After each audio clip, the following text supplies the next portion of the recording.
जय हिंद साथियों। कक्षा 11 के इतिहास के तीसरे अध्याय में आपका स्वागत है, जिसका नाम है यायावर साम्राज्य।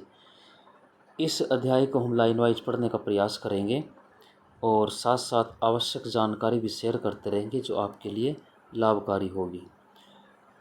आप मुख्य चीज़ों को साथ साथ नोट करते रहें, पेन कॉपी साथ रखें, महत्वपूर्ण जो भी चीज़ें हैं उनको साथ साथ नोट करते रहें।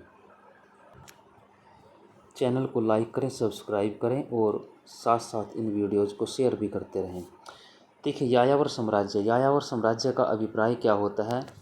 यायावर का मतलब होता है घुमंतु, खानाबदोश, और साम्राज्य एक विशेष क्षेत्र जहाँ किसी एक व्यक्ति का शासन होता है।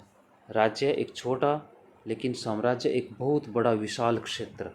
अब थोड़ा इसको हम साथ साथ पढ़ते रहेंगे, साथ साथ इनके भाव भी समझते रहेंगे।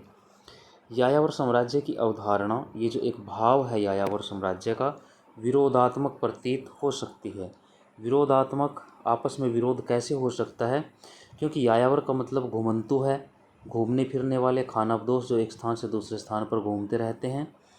और साम्राज्य का मतलब कोई ऐसी परिधि, कोई ऐसा निश्चित क्षेत्र जहाँ लोग बसे हों, कोई शासन किया जाता हो, कोई शक्तिशाली राजा हो।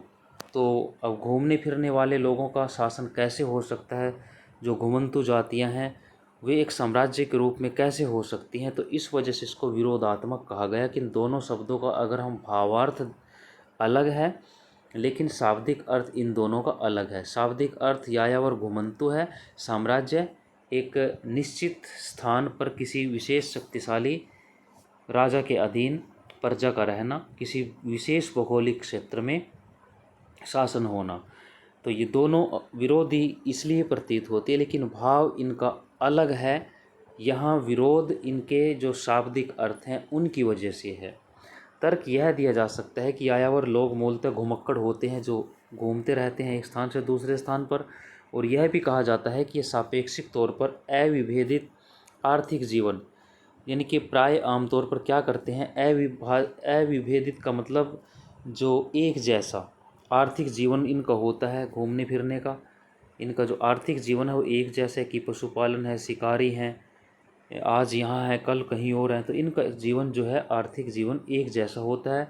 प्रारंभिक राजनीतिक संगठन के साथ परिवारों के समूह में संगठित होते हैं। दूसरा कि आरंभिक जो राजनीतिक संघ बने उनके साथ ये परिवारों के समूह में संगठित होते हैं। संगठित इसलिए होते हैं क्योंकि एक स्थान को छोड़कर दूसरे स्थान पर ऋतु प्रवास करते, मौसम परिस्थितियों के अनुसार अपने पशुओं के साथ। तो समूह में अपनी सुरक्षा के लिहाज से ये राजनीतिक रूप से भी संगठित होते हैं। जैसे आप महसूस कर सकते हैं कि आप 10-20 व्यक्ति कहीं जाएं और फिर किसी को जिम्मेदारी सौंप दें आप कि आप में से ये 2 व्यक्ति सब कार्यों की देखरेख करेंगे, उन पर आप सब विश्वास करेंगे। तो इस हिसाब से एक वो संगठन बन जाता है और संगठन में 1 या 2 व्यक्ति वो प्रतिनिधित्व करते हैं आप सारे ग्रुप का। तो इसी प्रकार ये जो राजनीतिक संगठन थे, इनके साथ जो परिवार हैं उनके समूह संगठित होते गए। समस्याएं एक जैसी थी, आर्थिक जीवन एक जैसा था, तो इस वजह से ये धीरे धीरे संगठित होते रहे। इनको साथ साथ आप नोट भी करते रहें। दूसरी ओर साम्राज्य जो शब्द है, ये आपने एक यायावर के बारे में पढ़ा। अब साम्राज्य के बारे में देखिए। साम्राज्य शब्द भौतिक अवस्थितियों को दर्शाता है। भौतिक एक ज़मीन के ऊपर, भौगोलिक स्थितियों को, ज़मीन के टुकड़े के ऊपर किसी विशेष परिस्थितियों को दिखाता है। साम्राज्य ने जटिल सामाजिक और आर्थिक ढांचे में स्थिरता प्रदान की। अब साम्राज्य का मतलब ये है कि कोई सामाजिक रूप से, आर्थिक रूप से कोई ऐसा ढांचा होता है जो एक स्थिर होता है, स्थिर। लेकिन यायावर घुमंतु है, घूमने फिरने वाले हैं। तो इस वजह से इन दोनों में विरोधाभास बताया गया है। अब साम्राज्य एक आर्थिक और सामाजिक ढांचा, राजनीतिक रूप से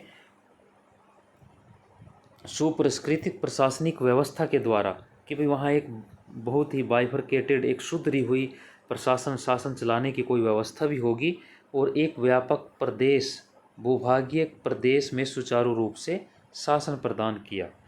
यानी कि जो साम्राज्य है, अब साम्राज्य को कैसे डिफाइन किया कि भाई वहाँ एक निश्चित कोई भूभाग भी होगा, कोई निश्चित भूभाग होगा, ज़मीन का टुकड़ा होगा, एक उसके ऊपर शासन व्यवस्था होगी और कोई आर्थिक ढांचा होगा, सामाजिक ढांचा होगा।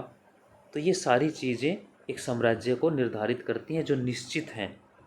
लेकिन यायावर अनिश्चित है, घूमने फिरने वाले, इस वजह से विरोध प्रतीत होता है।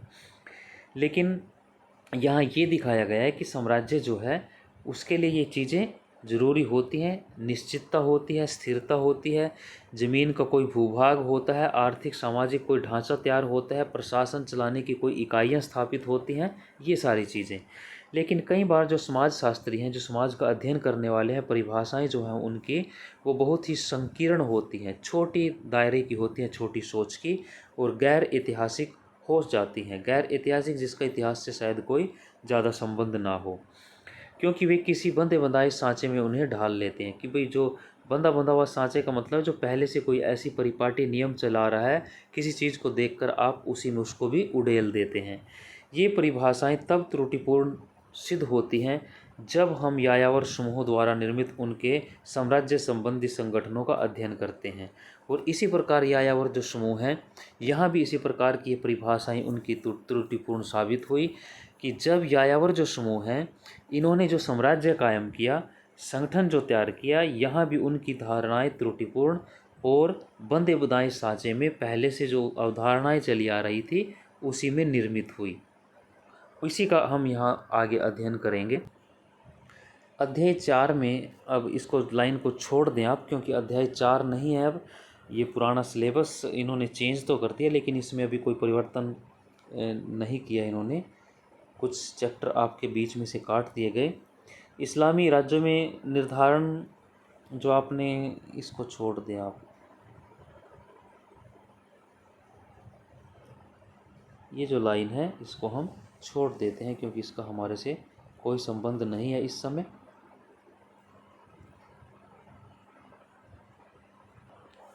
इस अध्याय में एक भिन्न वर्ग के यायावरों का अध्ययन किया गया है। जो हम अध्याय पढ़ रहे हैं यायावर, ये एक अलग किस्म का जो समूह है उसको हम पढ़ रहे हैं। ये मध्य एशिया के मंगोल, जो मध्य एशिया के बारे में हमने पहले भी कई बार जिक्र किया हुआ है, मध्य एशिया के जो देश हैं उसकी वीडियो भी आपको नीचे डिस्क्रिप्शन में मिल सकती है, उसको भी आप देख लेना।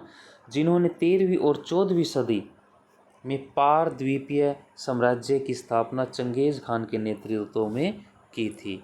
यानी कि 13वीं 14वीं जो शताब्दी है, 1200 से लेकर 1300 तक का जो समय है, उस समय में जो मध्य एशिया में जैसे कजाकिस्तान है, तुर्कमेनिस्तान है, उज्बेकिस्तान है, ठीक है, ये 5 इस प्रकार के जो देश हैं जो पहले कभी सोवियत संघ का हिस्सा होते थे। वीडियो आप देख सकते हैं इस चैनल को लाइक करके, सब्सक्राइब करके, तो वहाँ पर आपको इसकी मैप के सहित वीडियो मिल जाएगी। तो इन इलाकों में जो मंगोल थे उन्होंने एक साम्राज्य स्थापित किया। पार द्वीपीय का मतलब है महाद्वीप के पार, यानी कि महाद्वीप के पार एशिया से यूरोप, एशिया और यूरोप, 2 महाद्वीपों में साम्राज्य स्थापित किया चंगेज़ खान के नेतृत्व में। उसका साम्राज्य यूरोप और एशिया महाद्वीप तक फैला हुआ था। इनको नोट करते रहना आप साथ साथ। कृषि पर आधारित चीन की साम्राज्यिक निर्माण व्यवस्था की तुलना में शायद मंगोलों के यायावर लोग दीनहीन, जटिल व्यवस्था से दूर एक सामान्य आर्थिक जीवन परिवेश में रहते थे। यानी कि जो कृषि पर आधारित चीन की जो व्यवस्था थी वो कृषि पर आधारित थी। साम्राज्यिक निर्माण व्यवस्था की तुलना में जो चीन का एक साम्राज्य था, जो मंगोलिया के ये यायावर लोग थे, ये दीनहीन तो थे, जटिल जीवन भी था, इससे दूर एक सामान्य जीवन और आर्थिक परिवेश में जीवन बिता रहे थे। ये लोग जो हैं दीनहीन हो सकते हैं, जटिल हो सकते हैं, लेकिन सामान्य आर्थिक परिवेश में सामान्य एक जीवन ये जी रहे थे। लेकिन मध्य एशिया के ये यायावर एक ऐसे अलग थलग द्वीप के निवासी नहीं थे जिन पर ऐतिहासिक परिवर्तनों का प्रभाव ना पड़े। सामान्य जीवन तो जी रहे थे लेकिन ये कोई द्वीप नहीं था, ये चारों तरफ ज़मीन से जुड़े हुए थे, दूसरे देशों के साथ जुड़े हुए लोग थे, तो अलग थलग नहीं थे ये।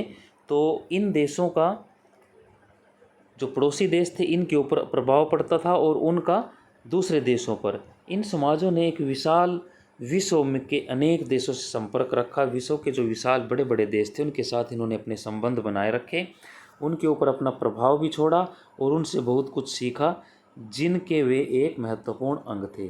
तो इन्होंने अपने जो ज्ञान परंपराएं थी या जो भी वस्तुओं का व्यापार का लेन देन था वो अन्य जो पड़ोसी देश थे उनके साथ जारी रखा। इस अध्याय से हमें ज्ञात होता है कि मंगोलों ने चंगेज़ खान के नेतृत्व में किस प्रकार अपनी पारंपरिक सामाजिक राजनीतिक रीति रिवाजों को बदलकर एक भयानक सैनिक तंत्र शासन संचालन की प्रभावी पद्धतियों का सूत्रपात किया। यानी कि इस अध्याय से हमें ये जानकारी मिलती है कि यहाँ मंगोलों ने चंगेज़ खान के नेतृत्व में एक सामाजिक राजनीतिक रीति रिवाजों को बदलकर जो पहले से परंपराएं चली आ रही थी एक भयानक सैनिक तंत्र समझिए इसको, और शासन संचालन की प्रभावी पद्धतियों को अपनाया।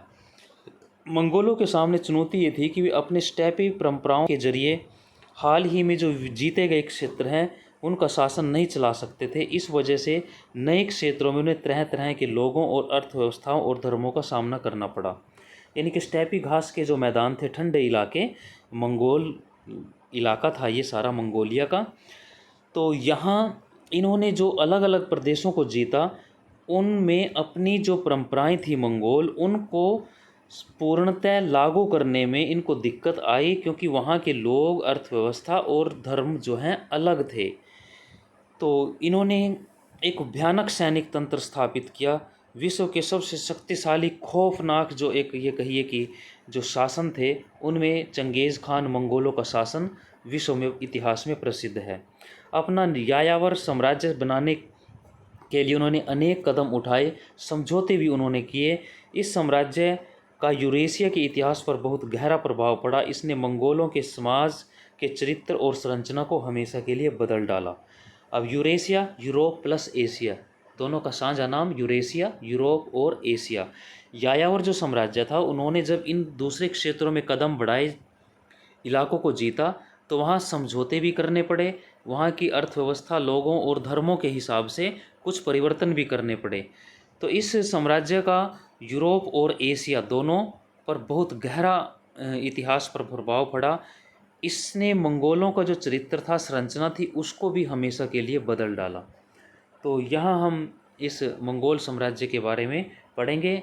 इससे आगे हम इसके इतिहास के बारे में थोड़ा जानने का प्रयास करेंगे कि कैसे हमें इसी मंगोल साम्राज्य के बारे में जानकारी मिली।